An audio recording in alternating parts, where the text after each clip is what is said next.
Hello, everyone, and welcome to the Revolution 250 podcast. I'm Bob Allison. I chair the Rev 250 advisory group, and we are a collaboration among groups in Massachusetts looking at ways to commemorate the 250th anniversaries of American independence. And our guest today is Iris DeRode, who is a scholar, received her PhD from the University of Paris VIII, Eight. and eight. My apologies.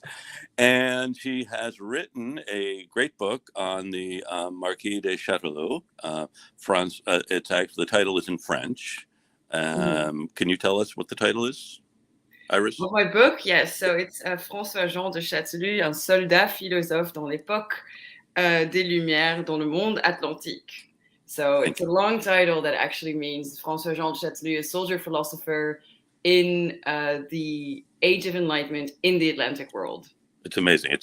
It's a great story about he comes over with Rochambeau to be a translator aide, and he writes one of the great books on America. And it's not really about the war; it's about his travels through America and he visits all the battlefields. And so you've written a book about him, and now you're working on a new book about the military enlightenment, because he really is it's an extraordinary story. I mean, I'm going to let you get a word in edgewise soon, but one of his aides is actually Montesquieu's grandson, and he has tremendous observations on the country. So I wonder what drew you to Chastellux as a subject you wanted to write about.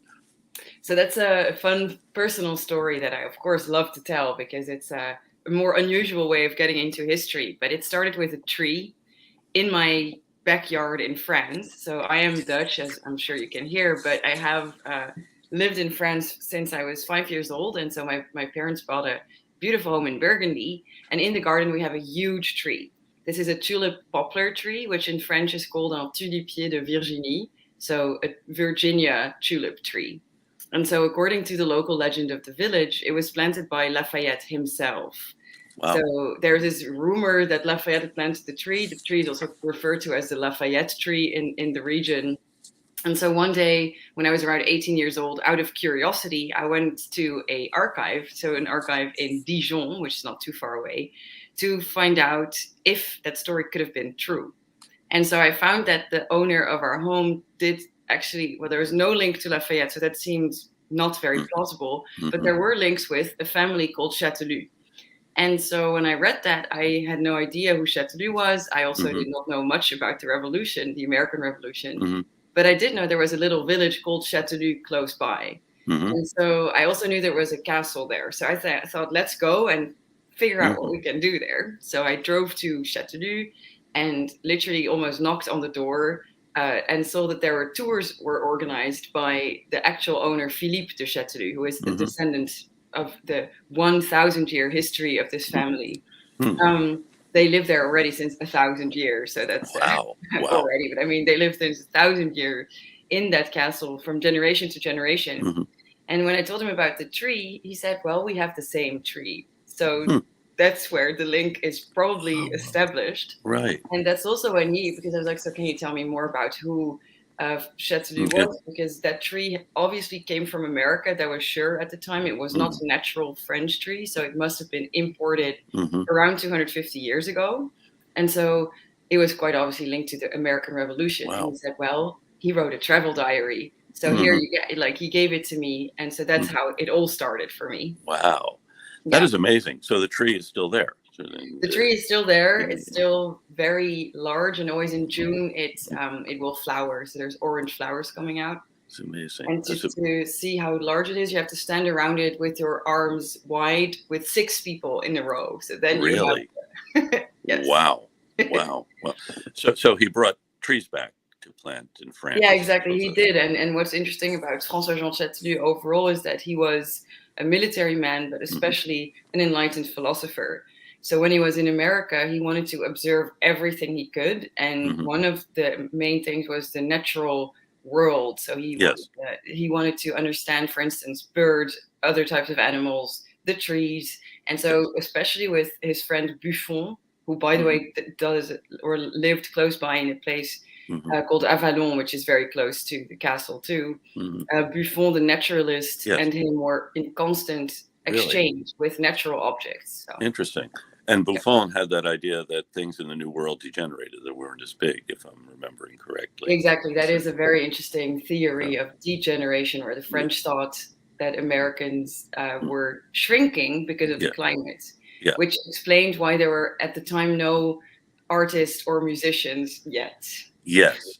Yeah, and Chastellux writes a little piece that's published before his travelogue, a letter to James Madison, James Madison, the bishop, about should American art and sciences, which is really an interesting reflection on will there be arts and sciences in America and what this means. So, Exactly. yeah, yeah, and so the Rochambeau expedition comes over in after an earlier, the Comte d'Estaing's expedition that didn't go as well. That is a collaboration between the Americans and the French had not gone so well initially, and so one purpose that he seems to have is to make sure that the relationship works better. So how does he go about?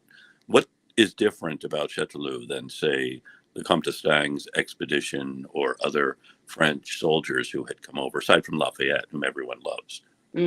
So before entering in that, I feel I have to tell the full story of what happened after the travel diary, because that's Yes. also how I can Yes. reply to this question. Because apart from the travel diary, there is not much known on Chastellux.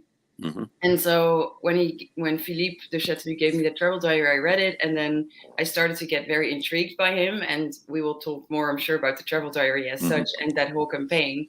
But to say that briefly, there was not much source material to be found. I was studying history, wanted to write my master's thesis on the travel diary, but I wanted to have more source material to understand it better.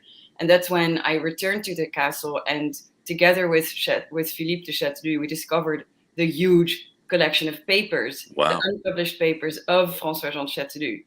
And that's why I have been working on it so long and so much, because there was about 5,000 pages of unpublished personal letters. Wow. And the most intriguing ones were the first ones that we opened, because you have to imagine we went into the archive tower of the castle. The archive tower is a place that holds archives from 1328 up until today. And the family was aware that they had something about Francois-Jean Chastellux, but they didn't know how much. So when we together opened the boxes, so it's classified, they're boxes, and the boxes referring to Chastellux are 13 very large boxes full of material. And one of the first things we've opened was a little map saying Washington. So we're like, is that George Washington? Yeah. And yes, it was George Washington, because there were 8 letters of his, and you can see the beautiful original handwriting of Washington that was just kept there for about 240 years. Wow. And the same goes for Jefferson's letters, Franklin's letters, Adams' letters. We went through them. There were lots of letters of Lafayette and Rochambeau and La Luzerne, the French ambassador at the time of the Revolution. And then a whole other part of the collection was what happened with Chastellux, let's say his life before the Revolution, which has a huge correspondence with lots of the philosophers of the Enlightenment, such as Diderot, D'Alembert, David Hume, even Jeremy Bentham, the King of Prussia. It was a huge treasure of archives, really. It's amazing. Yes, and so to come back to your question on what is the exhibition of Rochambeau and what did they try to do to improve the relationships, because that's of course one of the main questions. French and Americans being, of course, allies, and they have a common goal, which is, of course, defeating the British. But they had not that much more in common, and they knew that there were a lot of problems that they had. And so in order to overcome them, Rochambeau was very conscious, together with Chastellux, that they had to make conscious efforts in order to improve the relationship that were marked by lots of prejudices, lots of religious, cultural differences, social differences. Military traditions were very different too. And so in order to overcome that, Chastellux actually wrote a report that is in that archive, that is an unpublished report, to La Luzerne, who is the French ambassador at the time, and as well to the king's administration back in Versailles, to say, okay, this is dangerous. We have to prevent what happened to us with D'Estaing, because one of the problems with the previous expedition of 1778 was that the collaboration did not work well. There was a lot of internal problems happening.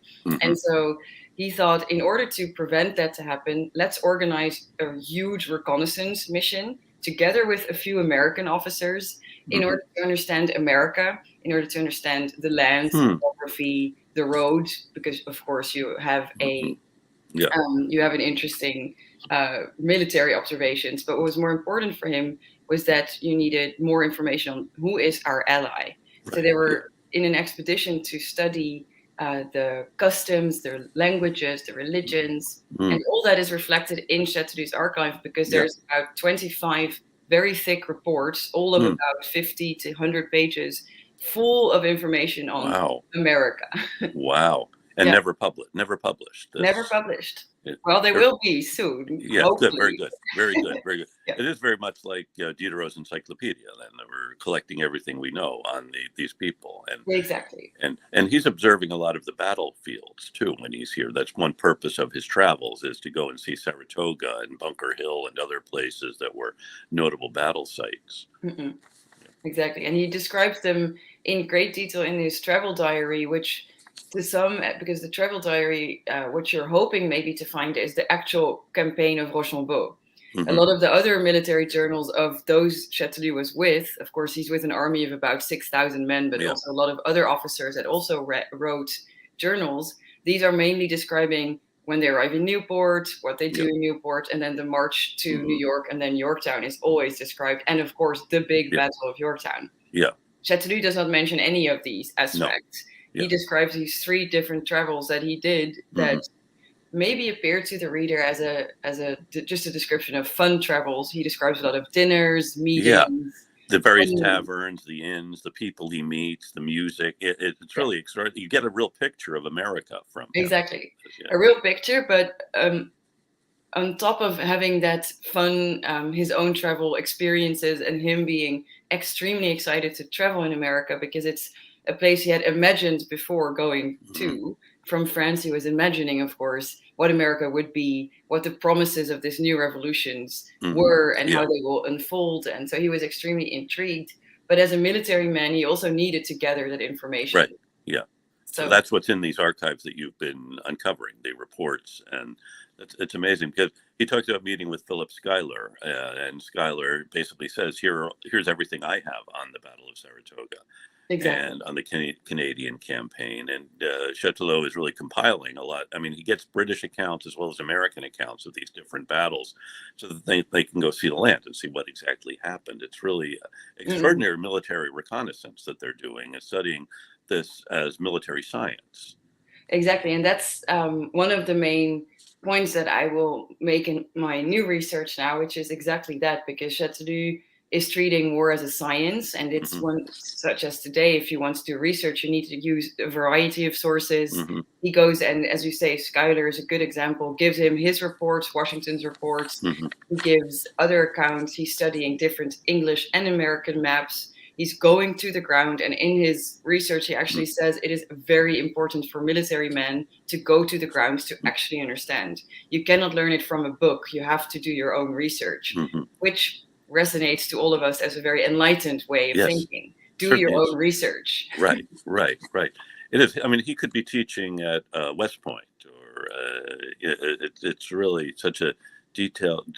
Sounds like really detailed descriptions of places and and also the events and the various contingencies in a battle. We're talking with Iris de Rode, author of a book on Francois-Jean Chastellux, and a forthcoming book on military enlightenment on the ground, and also, he has very interesting descriptions of people. Like George Washington is someone who really stands out. I was just thinking, Washington's farewell letter to him, and then Washington writes to other people after Chastellux leaves, saying, I could part with a brother with less pain than parting with Chastellux. That is, they had this connection that they developed. And, Washington is much more formal in his letter to Rochambeau, saying, thank you and goodbye. Here's the guy who helped him win the war. But with Chastellux, he feels this very strong personal connection, which is interesting. Yes, that is indeed very interesting. And that comes very clearly in their letters, as you just referred to, the farewell letter of George Washington, where he says to Chastellux that never has, I have to get this quotation right, but it's about the fact that no man has ever, wait, I have the quote here, I'm going to read it. It's going to be just better. So it's when Chastellux leaves back to France, and so of course he is never did a man's soul clave more sincerely that it did to mine. So it's about a soul connection. It's a real almost soulmate there. Wow. And what Washington is mainly, of course, referring to is the fact that Chastellux and him, from the first beginning of their encounters, so the first meeting is described in Chastellux's travel diary, which is in November of 1780, when Chastellux is doing that first travel that he was doing really to understand America and the battles they can fight in the future. And so, of course, George Washington's meeting is described as he's standing near the Totowa Falls, which is a beautiful waterfall anyway. And then so Lafayette... In Passaic, New Jersey, Patterson, New Jersey, the Passaic River's Falls, yes. Exactly. And so Lafayette is there. And Lafayette, by the way, and Chastellux are related. Chastellux is the uncle of Lafayette's wife, Adrienne de Noailles. Oh, wow. And so they know each other very well from Paris and from family events, actually. So they're a lot together in America. And so Lafayette is the one that travels with him quite a lot, actually, during that first travel specifically. And so he introduces him to the great George Washington. And I'm saying that because that's what Chastellux himself described him as the great Washington. And so, No, go on, Iris. Sorry, I was just excited about this story because it's interesting to see, because when he describes him, he's like, so they had a few drinks of port and Madeira, and then he describes soon our acquaintances were accelerated by these drinks and they were cracking little nuts together. And what then, this is not necessarily described in the diary, but if you analyze their papers and analyze their personalities, you understand quickly why they got along so well. One of the reasons is, of course, that Chastellux was a very experienced military man. He had fought in the 7 Years' War. He had his own regiments. He was highly involved in reforming the French army before leaving to America.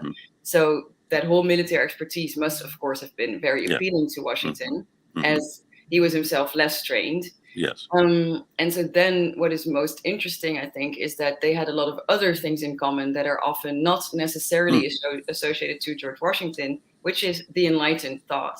Right. They shared a very enlightened interest in the development and progress of agriculture, of trade, even of a sort of universal peace in the future. They had ideas that they shared about political systems, about the economy, and then more fun parts are that they loved the same theater, they loved the same music, they loved horse riding. So they had a lot of things in common that went way beyond their military campaign that they had to perform. They had a lot of interesting things to discuss with each other. And every time they meet, they seem to be in this fun, bubbling types of conversations. This is all on the battlefields. Does Chastellux ever get to Mount Vernon? Yes, he did. So he went to Mount Vernon on the road to Yorktown, which is, there's a date, 10th of September 1781. So they're going down, marching to Yorktown with, of course, so the French and American armies together, they're marching. And so Washington goes for the first time, by the way, since 1775 to his own home during the war. Special moment. And who does he invite? Chastellux. And Rochambeau too. Wow. So they're on their way. They're resting there for 2 days, and there's a description of the dinner that Washington organized for this special moment of course, cementing the alliance, making sure the Allies knew that they are highly regarded, and he's thankful, of course. So there is actually one of the aides of Washington describes a splendid dinner at Mount Vernon of princely entertainment. He even called it. Wow. We're talking with Iris DeRode about Marquis de Chastellux. And in fact, when he first meets Washington, he had made his way from Newport. He reports about the taverns and can't fit in at this one, so he has to go to another one. Then he meets Washington, and Washington sends word ahead that, and so every place they go is prepared because Washington wants to smooth the way for his distinguished French guest, with whom he's apparently developed a close friendship by this time. Exactly. And also what's interesting about that is that, as mentioned before, they're actually performing a common reconnaissance mission because Chastellux had said when they had arrived in Newport, we have to research this. We have to understand much better. And so what they do is he is together with his two aides-de-camp. One's called Lynch, is an Irishman. The other is the grandson of Montesquieu. And then he brings two other people, mainly with is the Vicomte de Noailles and a person called Damas, who are serving as aides to Rochambeau, to say it briefly. And so they are traveling together, and every time they're somewhere, they're going to meet with an American officer or general that will explain to them what happened somewhere, what the provisions could be, how what they call disposition of the people is. Are they loyalists? Are they patriots? What's all these things. And so George Washington is very actively involved in this research. So he's organizing the trips for them, and he's putting them in touch with all these people. So apart from just organizing a fun trip, as you could see in the travel diary, it's a serious military mission they're involved in. Yes, it is. Yeah. And he also he describes Henry Knox looms very large for us in Boston. In fact, next week we commemorate Evacuation Day, which Henry Knox was responsible for. But he writes about, to see Henry Knox is to esteem him, to know him is to love him, which isn't necessarily just describing, another general. It's describing something else he sees in Knox's character. And he talks about how the British helped to create Knox because he had just been a bookseller in Boston, and now at the end of the war, he's become the head of artillery and discovering a talent he hadn't known, no one knew he had. Yeah, and that's I really like all these descriptions. He's not that flattering about everyone, so I think he really means it in these. Yeah. There's a few people he really admires. A lot of others he doesn't, and he doesn't hide that either. Yeah. But as for Knox, it's indeed he really admires the fact that from bookseller you can become a high-ranking officer, which is not the case in France, of course, where Chastellux comes from. It's a tradition where only aristocrats can go to the highest echelons of the army, which he is criticizing because he sees in his own army that a lot of, let's call it, non-talented people have very high positions because of their birth, because of their money. Right. And this is not only him. A lot of people are starting to criticize that entire system of the Ancien Regime, of course. Right. But he, as an aristocrat, sees problems in the fact that people just get positions. He's talking, for instance, about an admiral that is 17 years old, that has never been on a ship, that has to command an entire fleet. These are actual practices that were happening in France. Wow. So when he comes to America, he sees people with actual talents. He sees George Washington is the embodiment of this, of course, from farmer to general. Right. And I think of course, he actually admires it, but he also wants to write about that to show a little mirror there to France. Right. To show it could be like this in our country too.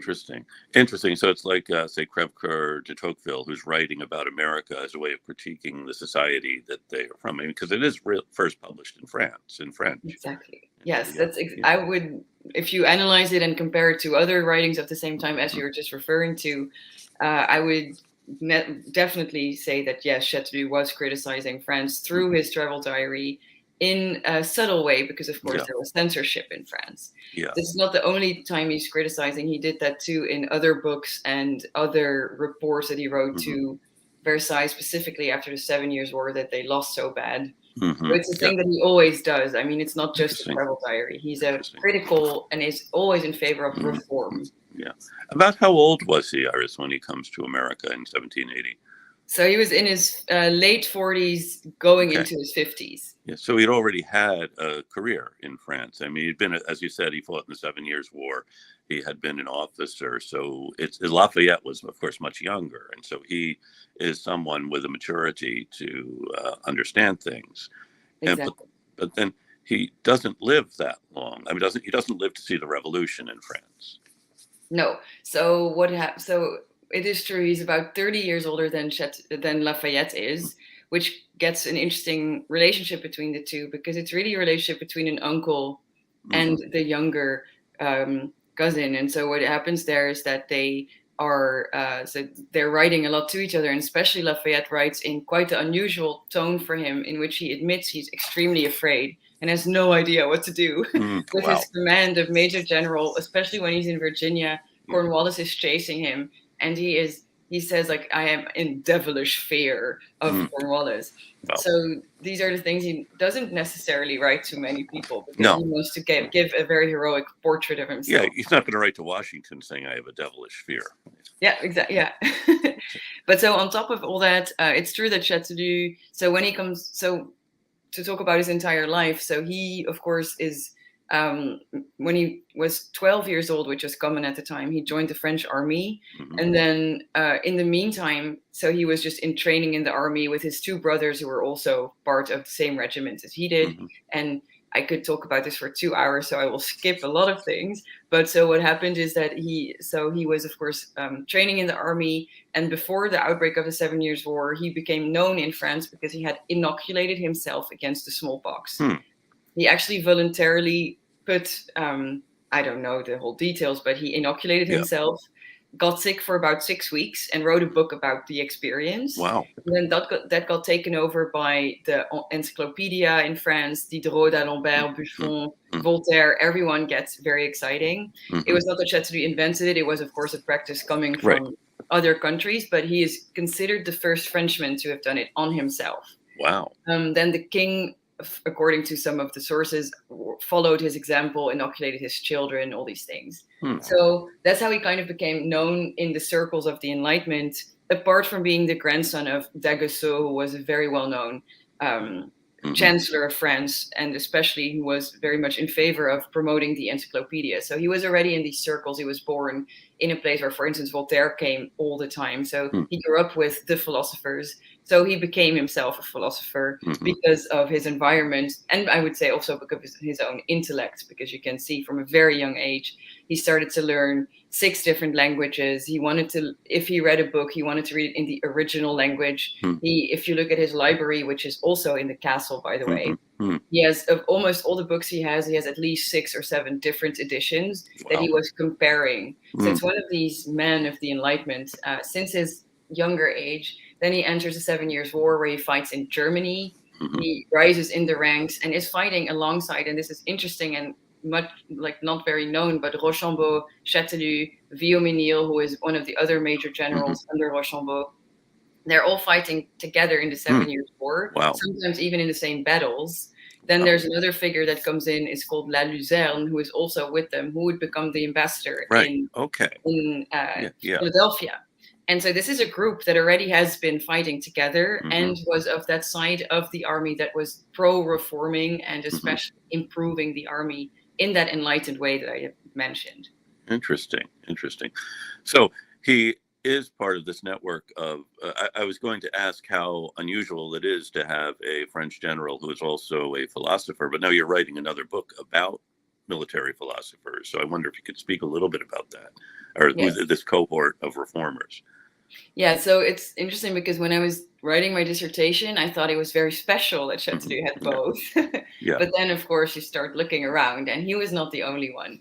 I could say he's the one that published almost most of, because he was publishing about, his most important work was on public happiness. He published in 1772. He published about 20 different books or articles at the time that were completely not related to military things, and then he also published a lot about military, but that's another story. But so you can, if you look around his circle, you could also consider Rochambeau himself being a soldier philosopher in a more strict sense, in the way that he was only writing reports about how to reform the French army. So there's kind of 2 soldier philosopher types. One that is mainly interested in enlightened reforms of the French army. With enlightened reforms, I mean, for instance, to create more equality in the army, to create better conditions for soldiers, these kind of ideas. And then so what happens is that Rochambeau is really more in the strict sense, you could say, that is just interested in that. And there's a lot of them. This is especially a group that starts to really rise during the 7 Years' War, when the French are losing almost every battle they're involved in. And so what happens is that the generals themselves are starting to think, we need to change our army. We have to improve certain things. We have to stop these privileges of certain people that can actually go, as I just said, these ranks. People without any talents are based in these places. There's a lot of competition because of aristocracy and so on. And so they needed to reform. And especially Rochambeau starts to write reports on how can we reform, how can we change discipline, how do we change punishment to make it less harsh, how do we get better food for soldiers to have them more motivated, all these different things. And so that's quite a large group, starting already, of course, before the 7 Years' War, but it becomes more and more taken over during the 7 Years' War, and then afterwards the French army's administration gets advisors from this group. So we're talking about a group, if you really look, it's about 20, 25 people within the army that have high ranks that are starting to write many reports on this subject. Interesting. And then Chastellux is part of a group that is part of this group, but on, let's say, additionally, he also writes about lots of other societal subjects or music. He writes about opera, he writes about theater, all these different things. And that's another small group. Another famous example is Choderlos de Laclos, who wrote about the Marquis de Sade, which is one of these famous books of the 18th century. And he was in the French army, was an officer in the army, but he became more famous for his writings, that are quite scandalous books. So that's just quite funny. But so some of them were part of the Académie Française, which is, of course, the Academy of France, very much into the Enlightenment. And so some of these French officers were also part of that group. But that's a smaller group. I've identified around Chastellux about 5 or 10 of them. Interesting. So what you mentioned that these reports that are in the castle are in the process of being translated, or you hope to publish them so that we'll know what it was he was saying? Yeah, so my book that is now in French has a lot of the material already, so you can find a lot of quotes and transcriptions there. For the English book, I'm using more than I have used for my dissertation, just because I couldn't use everything, and still not. But we're now in the process. It's not started yet, but we're going to do that in the summer, which is digitizing the collection through Mount Vernon. So George Washington's Mount Vernon has been supporting this project since a long time because, of course, the special relationship between George Washington and Chastellux. And they purchased a few of the Washington letters that are now in their library. And so what we're doing is that we're going to digitize and make it available on their platform for historians. Oh, that is great. Because there is, so if you're interested in the American Revolution, there's a big wealth, but there's also so much more. For instance, on the 7 Years' War, on the whole period in between and after. There's just so much material. It's amazing to discover this. That's been there now for over 200 years. I mean, these really carefully detailed reports about things that we thought we knew well. And here you have an observer, a really interested observer, engaged, able to tell these stories or look at it. So it gives us really a new perspective on all of these things. So it's very exciting. So we're talking with Iris de Rode, who is a scholar working on the Marquis de Chastellux and on the American Revolution.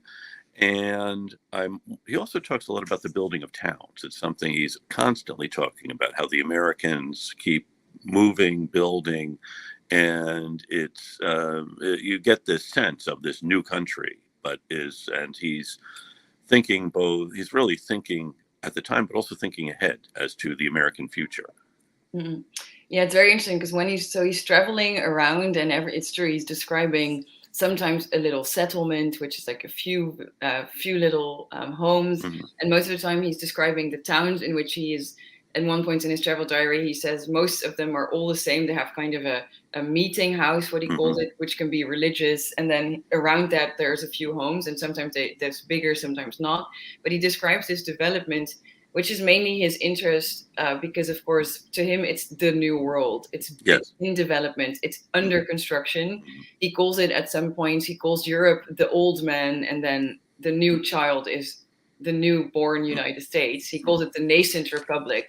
And he's excited about that and interested in it specifically because of his own preoccupation with progress in general. His main, of course, as all enlightened figures, progress of humanity is his real interest. And to him, that's what he describes in the book De la Félicité Publique, which is translated as On Public Happiness.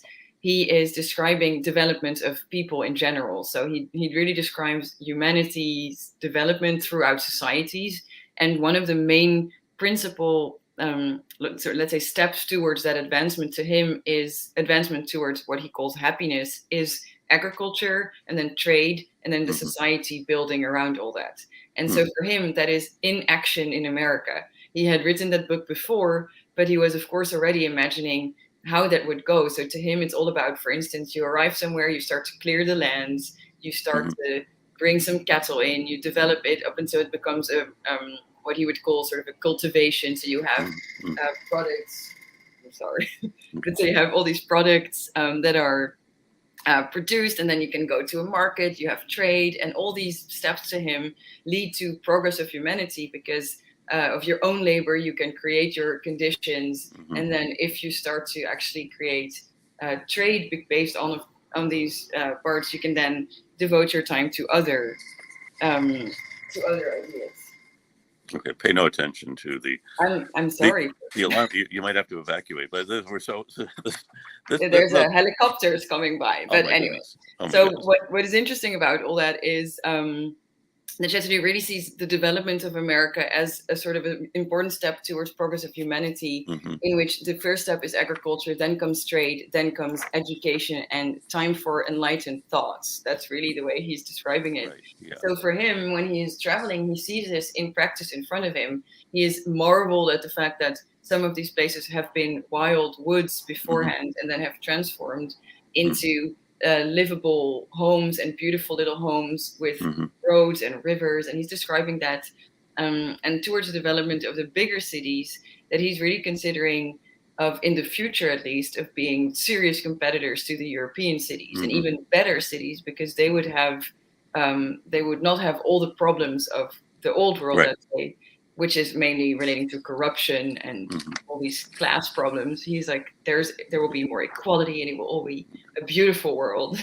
Interesting, and it's fascinating. So thank you for sharing this. We've been talking with Iris de Rode from actually you're originally from the Netherlands, but you grew up in France, and now we're living here in the United States, and you're working at Mount Vernon. And you've also prepared the guide to the Rochambeau Trail, the Washington Rochambeau Trail, for the Park Service, and are really fascinating to hear you talking about the revolution and about the role of Chastellux. Is there anything else? I mean, we could go on all day. We could have you come back on to talk more about this. Anything else we should say before we let you go?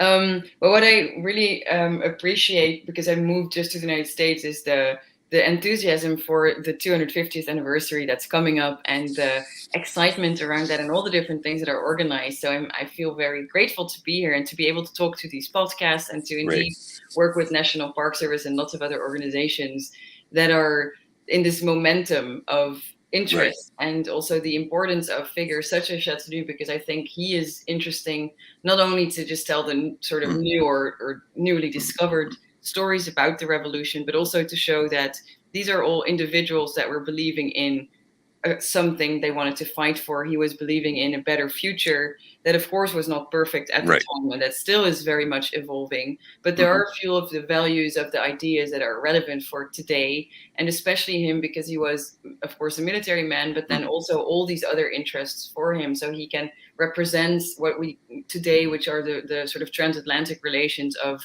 trade, of science, of education, and then, of course, military too. All these different aspects are combined in his person, so he can symbolize that. And I think that's why this is still interesting today for our world, to understand our world, and to understand especially some of the main values and ideas that were developing at the time. Right.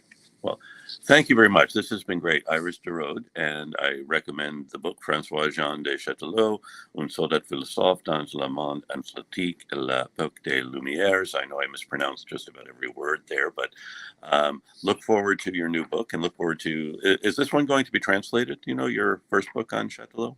I'm now working on it. It started with me translating my actual book, and then I started to work on sort of another topic, adding a lot of other people. I see. But I would like to at one point have, because it's a biography on Chastellux. That's the French book.